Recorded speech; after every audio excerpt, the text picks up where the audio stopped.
ॐ यं ब्रह्मा वरुणेन्द्ररुद्रमरुतः स्तुन्वन्ति दिव्यैस्तवै वेदैः साङ्गपदक्रमोपनिषदैर्गायन्ति यं सामगाः ध्यानावस्थिततद्गतेन मनसा पश्यन्ति यं योगिनो यस्यान्तं न विदुः सुरासुरगणाः देवाय तस्मै नमः।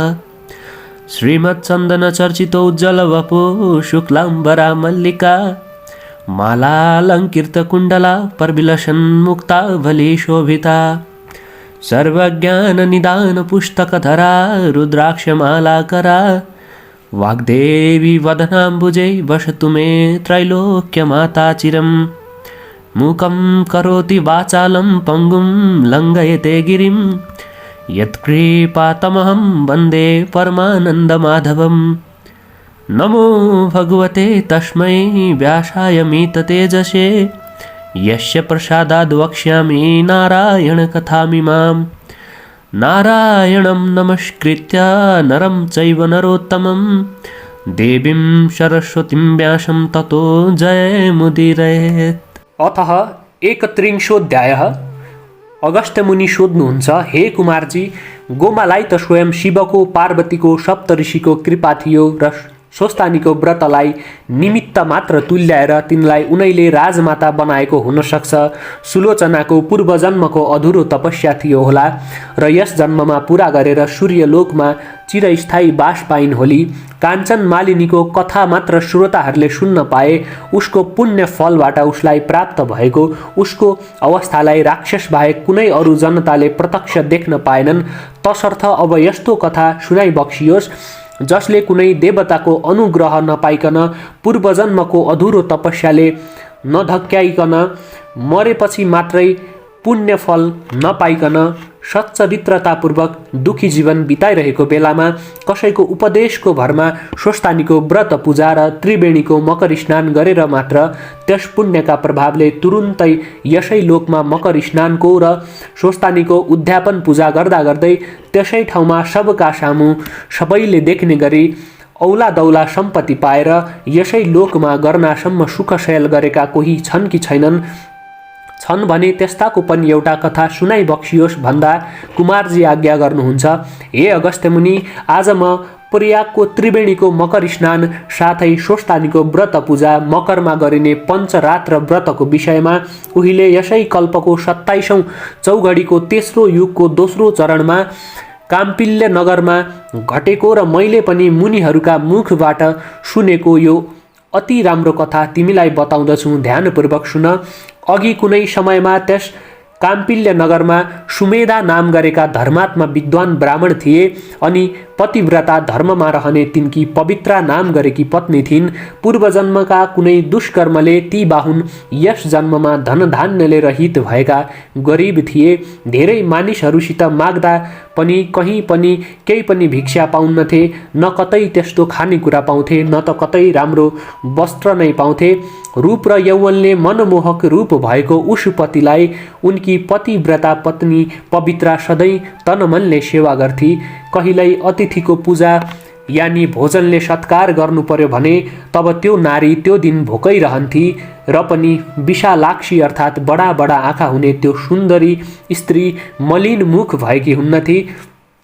त्यस्तै अति सुन्दर दाँतवाली यानि हँसिली अनि आफ्नो शरीरलाई सुकाउँदै अर्थात् दुब्लाउँदै गएकी, तथापि पतिलाई कहिल्यै पनि घरमा खाना छैन भनी नझिझ्याउने आफ्नी पत्नीलाई देखेपछि एक दिन ती सुमेधा ब्राह्मणले आफ्नी भार्याको आफूमा भएको प्रेम बन्धन कन आफ्नो चित्तमा विचारेर अनि ती ब्राह्मणले आफ्नो भाग्यलाई धिक्कार्दै ती आफ्नी प्रिय भाषिणी पत्नीलाई भने, हे सुन्दरी, म के गरूँ, के काम गरूँ? केही गर्दा पनि मैले धन पाउन सकिनँ। ठुला ठुला भव्य भव्य बेस मान्छेसँग पनि माग्दछु तर ती पनि मलाई केही धन दिँदैनन्। हे सुन्दरी, म के गरूँ, कहाँ जाउँ? तिमी नै मलाई केही उपाय भन। हे प्रिय, बिना धनले त गृहस्थ्यै चल्दैन। अब तिमी मलाई धन कमाउनका निम्ति परदेश जानका लागि आज्ञा देऊ। धन कमाउनका लागि म परदेश जान्छु। त्यस देशमा पनि जो होनहार हुनु छ उही नै मिल्दछ। तर उद्यम त गर्नै पर्दछ। उद्यम नगरिकन कुनै पनि कामको पनि सिद्धि हुँदैन। त्यसै कारण बुद्धिमानहरू सधैँभरि कल्याणकारी राम्रो उद्यमको प्रशंसा गर्दछन्। आफ्ना पतिको त्यस्तो कुरो सुनेर आँखाभरि आँसु डबडबाएर विनयले गर्दन केही झुकाएर त्यो बुद्धिमती नारीले हात जोडेर बोलिन्, तपाईभन्दा जानकार यता कोही छैन।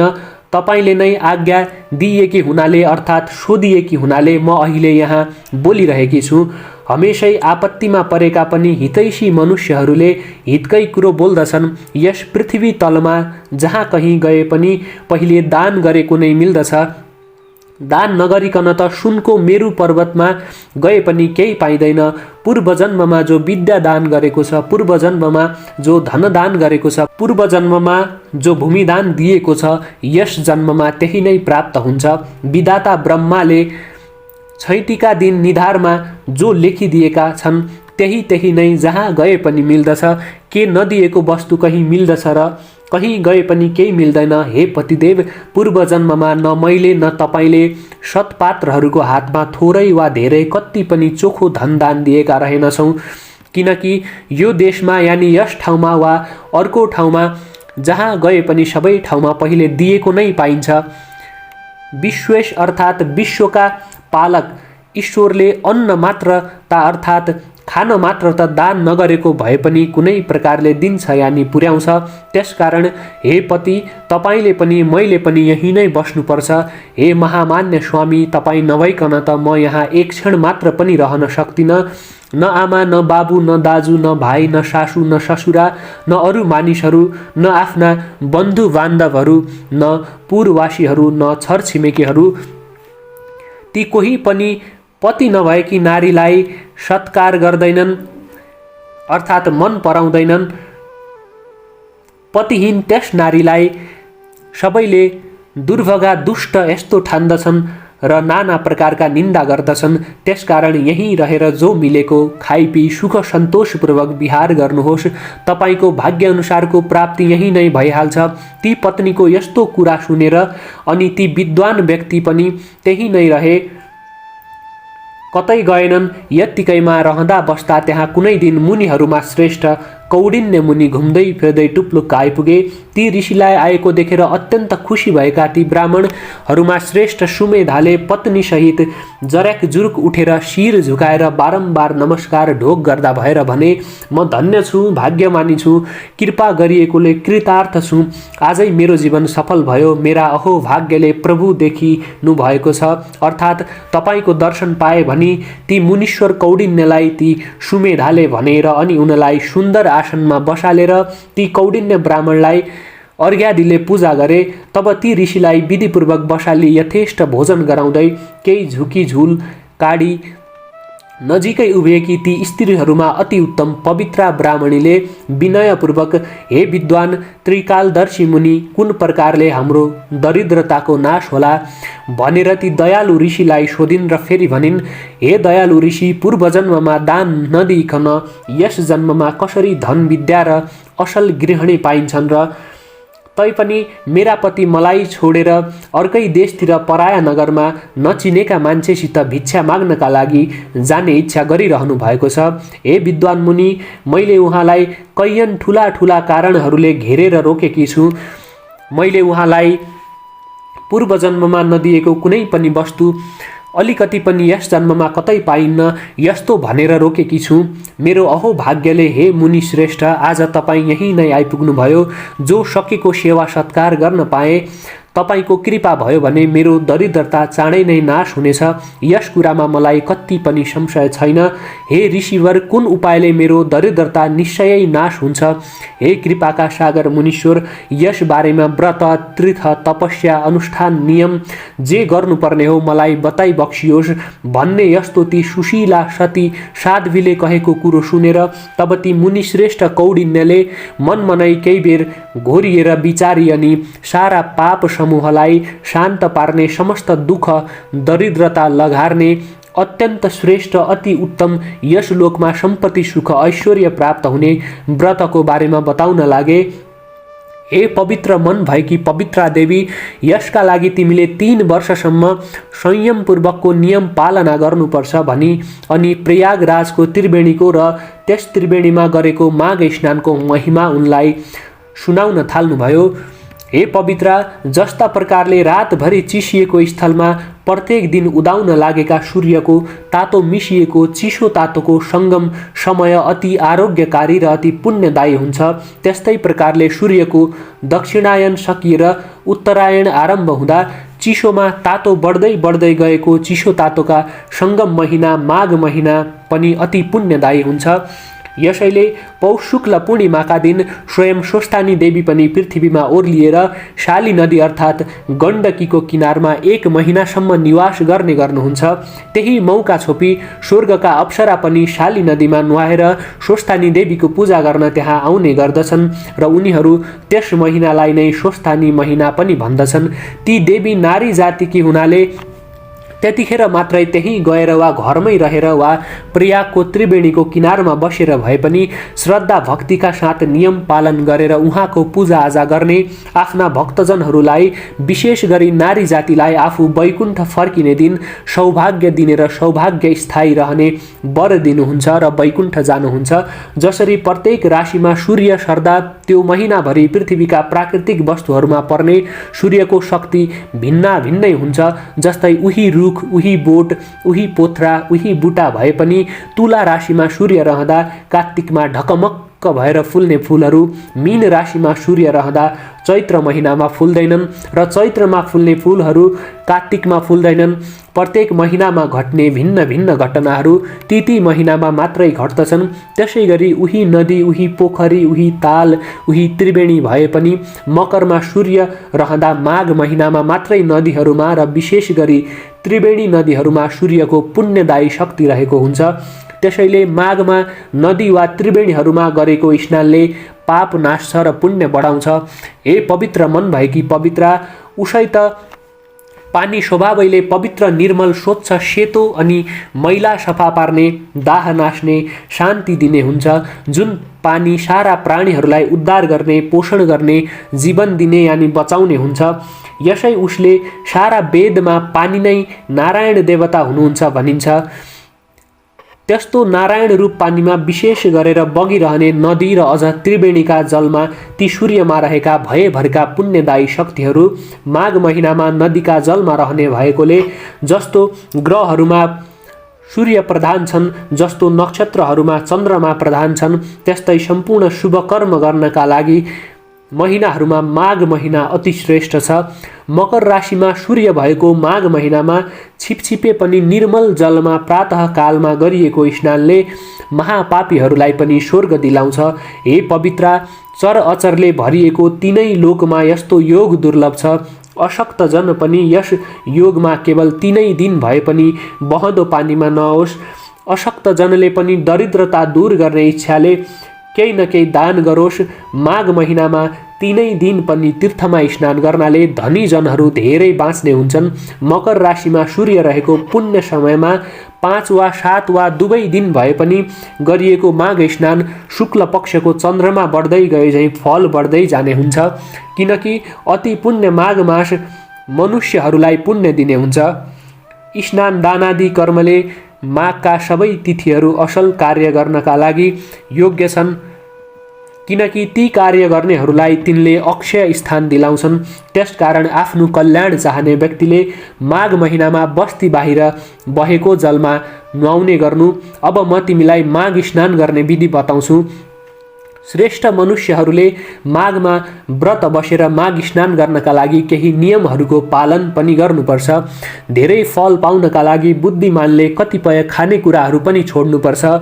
महिनाभरि नै भुइँमा सुत्ने गर्नुपर्छ। तिल मिलाएको घिउको हवन गर्नुपर्छ। सनातन वासुदेव भगवानलाई 3 काल यानि प्रातः, मध्याह्न, सायं त्रिकाल पूजा गर्ने गर्नुपर्छ।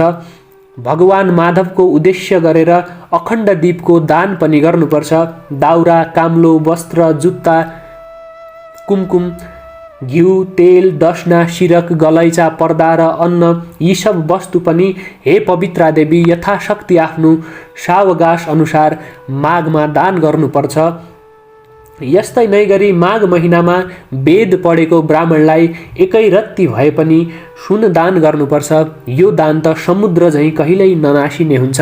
माघ महिनामा अर्काले बालेको आगो व्रती जलले नताप्नु, वेद नपढेकाले दान नलिनु, माघको अन्तमा सवगास अनुसार बाहुनहरूलाई भोजन गराउनु अनि आफ्नो कल्याण चाहने व्यक्तिले तिनलाई दक्षिणा दिनु, एकादशीको व्रतको उद्यापन गरे झैँ त्यसै गरी माघका व्रतको पनि अन्त्यमा उद्यापन गर्नु। हे पवित्र हृदय भएकी पवित्रा, अक्षय स्वर्गवास चाहने श्रद्धालु व्यक्तिले अनन्त पुण्य पाउनका लागि तथा श्री विष्णु भगवानलाई प्रसन्न पार्नका निमित्त अघि कहिएका कुराहरू अवश्य गर्नुपर्छ। हे गोविन्द, हे अच्युत, हे माधव, मकरमा सूर्य रहेको माघ महिनामा गरिएको यो स्नानले हे भगवान कहे अनुसारको फल प्रदान गर्नुहोस्। यस्तो मन्त्र उच्चारण गरेर चुपचाप नुहाउने गर्नु अनि एकाग्र चित्तले बारम्बार वासुदेव हरे कृष्ण माधवलाई स्मरण गर्नु। नजिक पुणो जलाशय नभए जलपूर्ण गाग्रोलाई राति बाहिर खुल्ला वायुमा राखेर घरैमा नुहाए पनि हुन्छ। त्यो त्यस्तो घरको स्नान पनि तीर्थकै स्नान बराबर समस्त इच्छाहरूलाई पुरा गर्नेवाला हुन्छ। माघमा नियमपूर्वक व्रत गर्नेले भोजनमा चाहिने सबै वस्तु सहितको सिधा पनि दान गर्नुपर्छ। त्यस्तो स्नानको प्रभावले त्यो मनुष्य नर्कमा जाँदैन। मनुष्यहरूले तातो पानीले जुन स्नान सदा घरैमा गरिन्छ, मकरमा सूर्य रहँदा गरिएको त्यो स्नान सदाको भन्दा 6 गुणा बढी फल दिने हुन्छ। अनि हे पवित्र, बस्ती बाहिर वापी पनेरा आदिमा गरिएको माघ स्नान चाहिँ घरैमा 12 वर्ष गरिएको नित्य स्नान बराबरको हुन्छ। पोखरीमा 2 गुणा र सामान्य खोलामा नुहाएको स्नान फल 4 गुणा बढी हुन्छ। स्वयं बनेका तालहरूमा गरिएको माघ स्नान सदाको स्नानभन्दा 100 गुणा, त्यस्तै अरू महानदीहरूको सङ्गममा गरिएको माघ स्नान चाहिँ सदाको भन्दा 400 गुणा बढी फल दिन्छ। हे पवित्रा, मकरमा सूर्य रहँदा गङ्गामा गरिएको माघ स्नानले मात्रै पनि मनुष्यले माथि कहिएका ती सबै फलको 1000 गुणा फल प्राप्त गर्दछ। माघ महिनामा जो जन गङ्गामा डुब्की मारेर नुहाउँछन् ती जन 4000 युगसम्म स्वर्गबाट फर्कदैनन्। जो मनुष्य माघमा गङ्गामा नुहाउँछ उसले प्रतिदिन 1000 तोला सुनदान गर्ने गरेको बराबर फल पाउँछ। माघ महिनामा गङ्गा स्नान गर्नाले जो फल प्राप्त हुन्छ त्यस्तो त्यो फलभन्दा प्रयागमा गङ्गा यमुना सरस्वतीको सङ्गममा गरिएको माघ स्नानले गङ्गाका स्नानको 100 गुणाको 1000 गुणा बेसी फल मिल्छ भनी ऋषिहरूले भन्नुभएको छ। हे पवित्रा, जनताको कल्याण गर्नका लागि परेका ब्रह्माजीले नै पृथ्वीवासी जनताहरूले गरेका थुप्रा पाप समूहलाई भस्मीभूत पार्नका लागि प्रयागराज तीर्थ बनाउनु भएको हो। अब त्यस स्थानको बारेमा राम्रोसित यसको वर्णन सुन।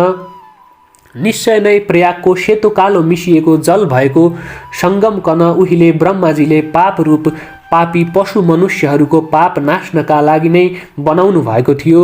100 करोड पाप गरेको पापी व्यक्तिले पनि मकरमा सूर्य रहेको माघ महिनामा त्यो गङ्गा यमुनाको सेतो कालो मिश्रित जल भएको प्रयागराजको सङ्गममा नुहायो भने फेरि उसले गर्भवास गर्नु पर्दैन। जुन मनुष्यले 5 प्रकारको महापाप गरेको छ त्यस्तो 5 महापातकीले पनि माघ महिनामा प्रयागको त्रिवेणीमा स्नान गर्यो भने त्यो त्यस्तो जन पनि परम पदमा प्राप्त हुन्छ जहाँ सेतो कालो जल प्रवाह मिलेको छ, जसका मनिबाट सरस्वती नदी पनि मिसिएकी छन्। त्यस्तो पवित्र त्यो त्रिवेणी सङ्गम कन स्वयं सृष्टिकर्ता ब्रह्माजीले नै बनाएको हो। त्यस त्रिवेणीमा नुहाएर निष्पाप भएका जनहरू तिनको त्यो प्रवाह रूप बाटोबाट सरासर विष्णुलोक जाउन् भनी निर्माण गरिएको हो। हे पवित्रा, विष्णुको माया पार पाइ नसक्नुको छ, देवताहरूले पनि सहजै जित्न नसकिनेछ। यस्ती बलि ती वैष्णवी माया पनि माघमा प्रयागमा आइन् भने खाक भएर डढ्दछिन्। माघ महिनामा प्रयागको त्रिवेणीमा डुबुल्की लगाएर नुहायो भने ती नुहाउने व्यक्तिले नै पछि तेजोमय लोकहरूमा अनेकानेक सुखहरू भोगेर अन्तमा भगवानमा लीन हुन्छन्। जो जन मकरमा सूर्य रहेको माघ महिनामा गङ्गा यमुनाको सङ्गममा स्पर्श मात्र पनि गर्छ भने त्यसको त्यस पुण्यको बखान गर्न त चित्रगुप्त पनि पुराका पुरा सक्दैनन्। जो मनुष्य मकर राशिमा सूर्य रहेको माघ महिनामा गङ्गा यमुना सरस्वतीको सङ्गममा राम्रोसित नुहाउँछ त्यसको त्यो पुण्यको महिमा बताउन स्वयं ब्रह्मणी पनि समर्थ हुनुहुन्न। 100 वर्षभन्दा पनि बेसी वर्ष निराहार बसेको जो फल छ त्यो फल माघ महिनामा गङ्गा यमुना सरस्वतीको सङ्गम प्रयागमा 3 दिन मात्रै माघमा नुहाउनाले प्राप्त हुन्छ। अनि सूर्यग्रहणमा कुरुक्षेत्रमा 1000 भरी सुन दान गर्नाले जो पुण्य प्राप्त हुन्छ त्यो फल माघमा प्रयागको त्रिवेणीमा दिनहुँ माघभरि नुहाउनाले नै प्राप्त हुन्छ। हे पवित्र अन्तस्करण वाली साध्वी 1000 राजसूय यज्ञ गर्दा जो अविनाशी फल प्राप्त हुन्छ त्यस्तै फल माघभरि गङ्गा यमुना सरस्वतीको सङ्गम प्रयागमा दिनहुँ त्रिवेणी स्नान गर्नेहरूलाई निश्चय नै प्राप्त हुन्छ। अनि पृथ्वीमा जति तीर्थहरू छन् तथा त्यस्तै जो 7 पुरीहरू छन् ती पनि मकरमा सूर्य रहेको माघ महिनामा प्रयागको त्रिवेणीमा स्नान गर्न मनुष्य रूपधारी आउँछन्। पापीहरूले नुहाउँदा ती पापीहरूको संसर्गको दोषले सबै तीर्थहरू मैला भएका हुन्छन्। ती तीर्थहरू पनि स्वरूपधारी आएर प्रयागको त्रिवेणीमा माघभरि नुहाउनाले फेरि स्वच्छ निर्मल वर्णका हुन्छन् अर्थात् शुद्धिन्छन्।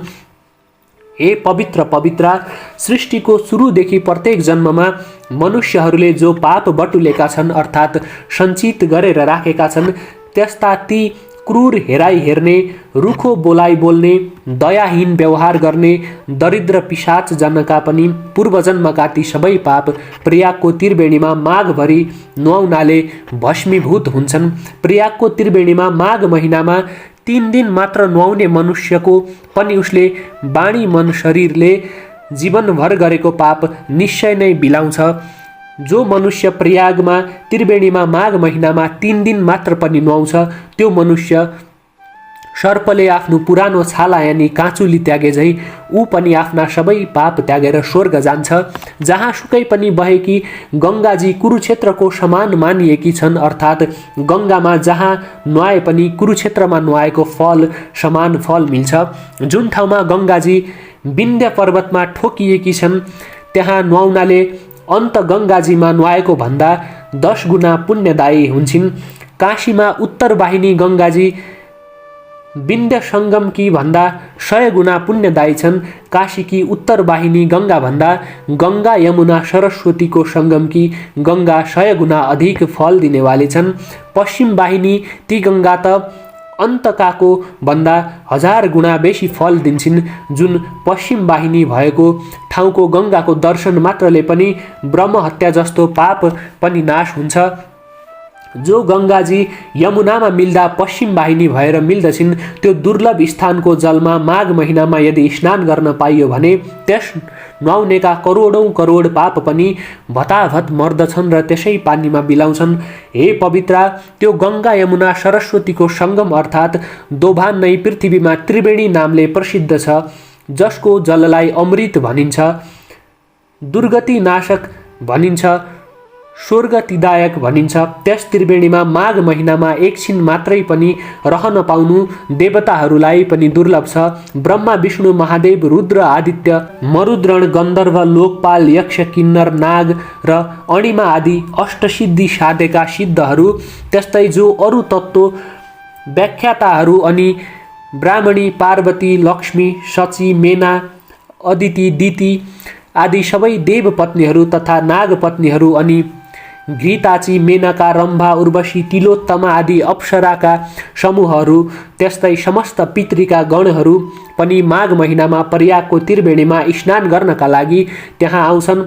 तिनीहरू सत्ययुगमा प्रत्यक्ष रूपले आउँथे भने अरू युगमा गुप्त रूपले आउँछन्। प्रयागको त्रिवेणीमा माघ महिनामा 3 दिन मात्रै पनि नुहाएको जो फल मिल्छ त्यो त्यस्तो फल त पृथ्वी तलमा 1000 अश्वमेघ यज्ञ गर्नेले पनि प्राप्त गर्न सक्दैन भन्ने यति वृत्तान्त सुनाई।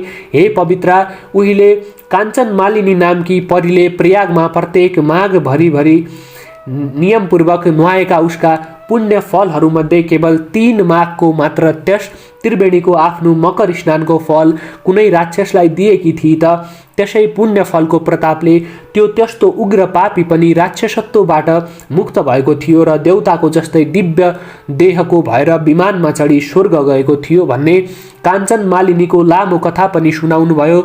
तसर्थ हे पवित्रा, अब तिमी पनि पूर्वजन्मका बाँकी समस्त पाप पखाल्नका लागि अब आउने पौष शुक्ल दशमीका दिन प्रयागको त्रिवेणीको तटमा गई माघको मसान्तसम्म कल्पवास बस्ने गरी त्यही बसी पौष शुक्ल एकादशीदेखि पूर्णिमासम्म दिनहुँ त्रिवेणीमा 3 डुबुल्की मारी शरीर शुद्ध्याई त्यसपछि त्रिकाल नुहाई भुइँमै काम्लोमा सुती ब्रह्मचर्यमा रही सधैँ दिनको तेस्रो प्रहरमा एक छाक मात्र हविष्य खाई पूर्णिमाका दिन हात गोडाका नङ काटी त्यसै दिनदेखि त्रिकाल स्नान गर्ने गरी मध्याह्न स्नानको बाद त्रिवेणीको तीरमै बालुवाको 2 ढिस्को उठाई त्यसैमा चन्दन अक्षता धूप दीप नैवेद्यले शिव पार्वतीको पूजा दिनहुँ गर्ने गरी माघ शुक्ल पूर्णिमासम्म स्वस्थानीको व्रत बसेर त्यसै पूर्णिमाका दिन स्वस्थानीको उद्यापन पूजा अर्थात् व्रत समाप्तिमा गरिने पूजा गरी मकरमा सूर्य सरेर रहेको माघभरिमा नै 30 दिनसम्म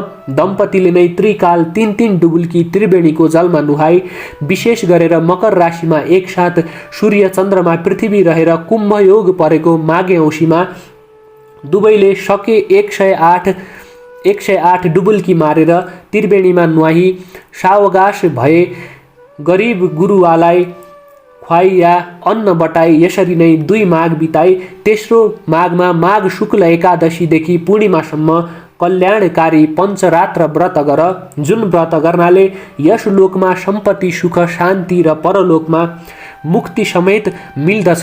त्यो पञ्चरात्र व्रत श्रद्धापूर्वक गर्दा बिहानै त्रिवेणीमा नुहाएर जो 5 दिन पुरै पानी मात्र पिएर निराहार रहन्छ त्यो व्रती मरेपछि वैष्णव लोकमा बास पाउँछ।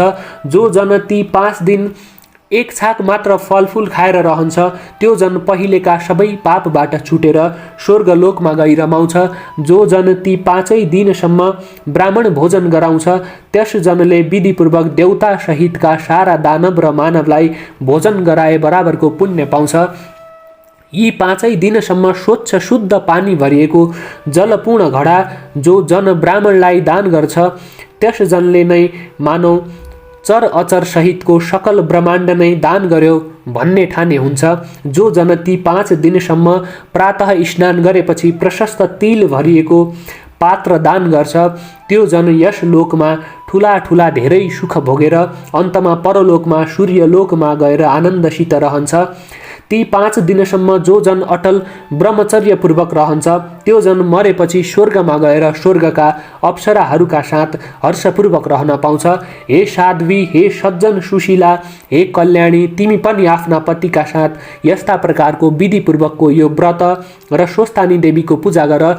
तब तिमी यस लोकमा धन धान्यले युक्त भएर अनेक सुख भोग भोगी हे सुव्रते पतिव्रते मरेपछि स्वर्ग जानेछौ।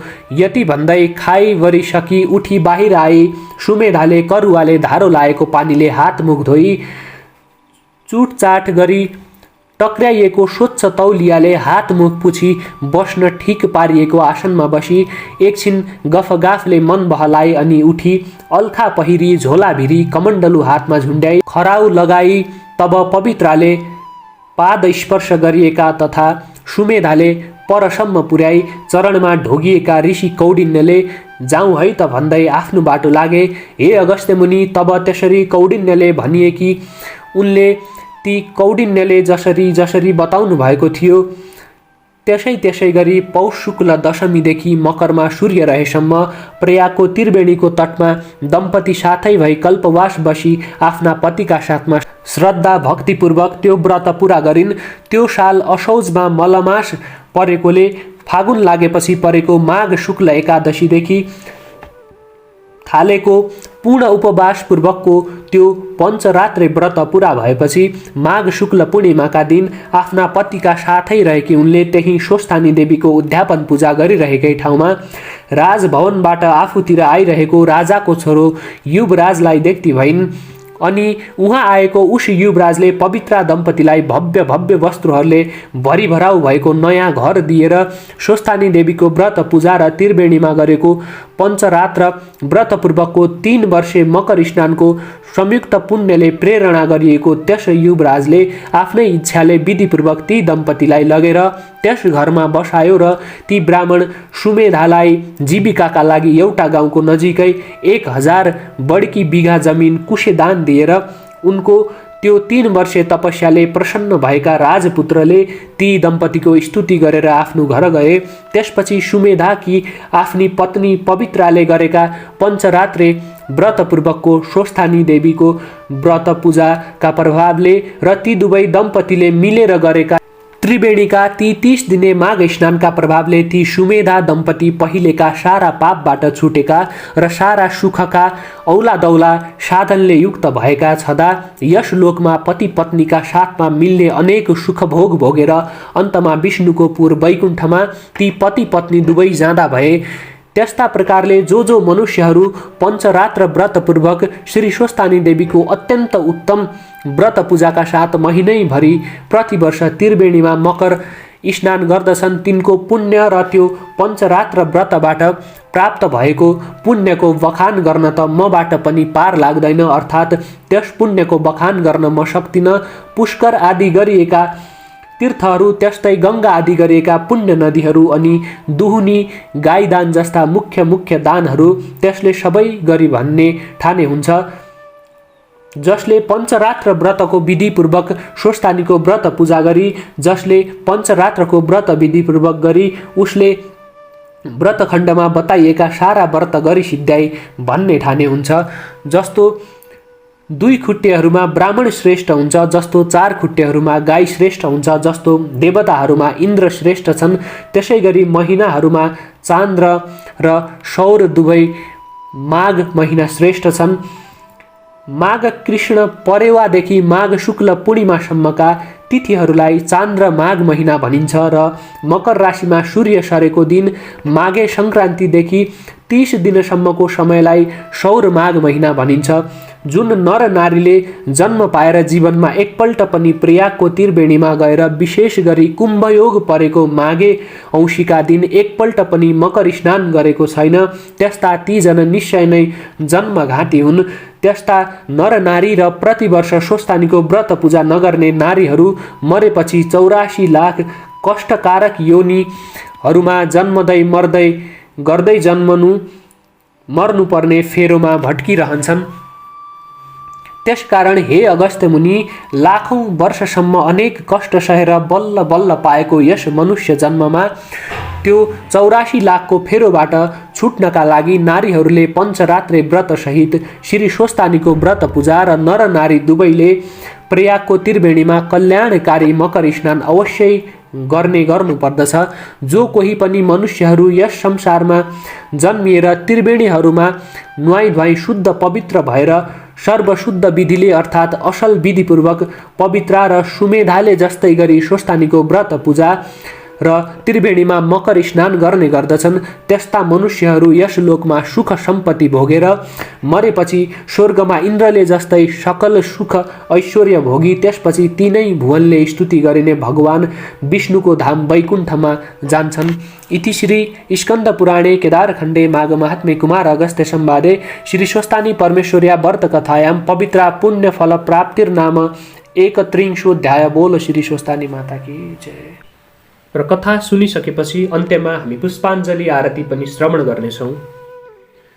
ओम उपनयतु मङ्गलम वह सकल जगन मङ्गलालय श्रीमान दिनकर किरण निबोधित नवनलिन दल निभेक्षणः कृष्णः काले वर्षतु पर्जन्यः पृथिवी शस्यशालिनी देशोऽयं क्षोभरहितो ब्राह्मणः सन्तु निर्भयाः अपुत्रः पुत्रिणः सन्तु पुत्रिणः सन्तु पौत्रिणः निर्धना सधना सन्तु जीवन्तु शरदां शतं तत्रैव गङ्गा यमुना च तत्र गोदावरी सिन्धु सरस्वती च तीर्थानि सर्वाणि वसन्ति तत्र यत्राच्युतोदार कथा प्रसङ्गः या कुन्देन तुदुसारहार धवला या शुभ्र वस्त्रावृता या वीणा वरदण्ड मण्डितकरा या श्वेत पद्मासना या ब्रह्माच्युत शंकर प्रवृत्तिभिर्देवै सदा वन्दिता सा मां पातु सरस्वती भगवती निशेष जाड्यापहा। कायेन वाचा मनसेन्द्रियर्वा बुद्ध्यात्मना वा प्रकृति स्वभावात् करोमि यद्यत सकलं परस्मै नारायणायेति समर्पये तत। ओम श्री स्वस्थानी माता की जय। कैलाशपति महाराज भगवान शंकर की जय। 33 कोटि देवी देवता की जय। यो सँगै अध्याय 31 समाप्त भएको छ र अध्याय 31 सँगसँगै श्री स्वस्थानी परमेश्वरीको व्रत कथाको सम्पूर्ण अध्यायहरू समाप्त भएको छ। यहाँसम्म सुनेर साथ दिनुहुने सम्पूर्णमा धेरै धेरै धन्यवाद व्यक्त गर्न चाहन्छु।